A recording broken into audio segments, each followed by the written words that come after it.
क्या हिमाचल में भी खेला होने की तैयारी है? हिमाचल प्रदेश में 9 विधायकों ने थामा बीजेपी का दामन। 6 कांग्रेस विधायक व 3 निर्दलीय विधायक हुए भाजपा में शामिल।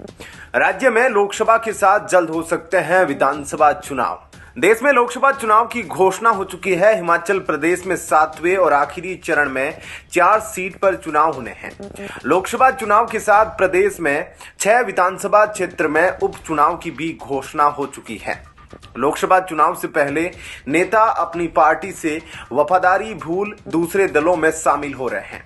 हिमाचल प्रदेश में कांग्रेस से बगावत करने वाले 6 बागी भारतीय जनता पार्टी में शामिल हो गए हैं। लोकसभा चुनाव से पहले भारतीय जनता पार्टी ने अपना कुनबा बड़ा कर लिया है।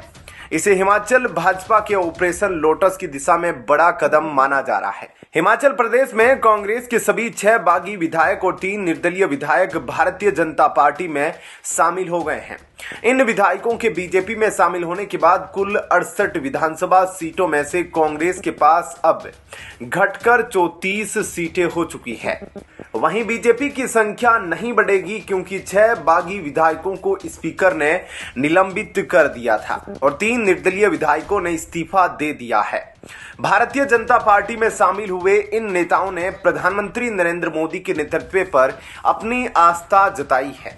हिमाचल प्रदेश के पूर्व मुख्यमंत्री जयराम ठाकुर ने दावा किया है कि देश में तीसरी बार नरेंद्र मोदी प्रधानमंत्री बनेंगे और इसके साथ ही हिमाचल में भी भाजपा की सरकार बन जाएगी।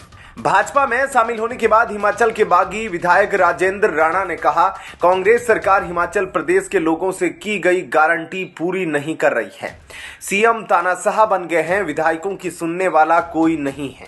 हिमाचल सरकार वेंटिलेटर पर है। हिमाचल प्रदेश के स्पीकर कुलदीप सिंह पठानिया ने राज्यसभा चुनाव में बगावत करने वाले इन 6 बागी विधायकों को अयोग्य घोषित कर दिया था। उन्होंने कहा था कि दल बदल कानून के तहत 6 माननीय विधायकों के खिलाफ शिकायत विधायक और मंत्री हर्षवर्धन के माध्यम से हमारे सचिवालय को मिली, जिसके बाद उन्होंने दोनों पक्षों को सुना और फैसला उठाया। निलंबित किए गए विधायकों ने विहिप का उल्लंघन किया था। हिमाचल प्रदेश में राज्यसभा की एक सीट पर चुनाव था। इसे जीतने के लिए 35 विधायकों के वोट की जरूरत थी। कांग्रेस के पास 40 विधायक थे, इसलिए पार्टी के उम्मीदवार अभिषेक मनु सिंघवी की जीत लगभग तय मानी जा रही थी। बीजेपी के यहाँ 25 विधायक और उसके पास 10 वोट कम थे। फिर भी पार्टी ने हर्ष महाजन को उम्मीदवार बना दिया था। जब चुनाव हुए तो कांग्रेस के 6 विधायकों ने क्रॉस वोटिंग कर दी। 3 निर्दलीय विधायकों ने भी बीजेपी उम्मीदवार के समर्थन में वोट कर दिया। इससे बीजेपी और कांग्रेस दोनों ही पार्टियों के उम्मीदवारों को 34 वोट मिले। आखिरकार पर्ची के जरिए फैसला किया गया, जिसमें बीजेपी के हर्ष महाजन की जीत हुई। ऐसे में क्या कहना है आपका? कमेंट सेक्शन में अपनी राय जरूर बताएं। जय हिंद, जय भारत।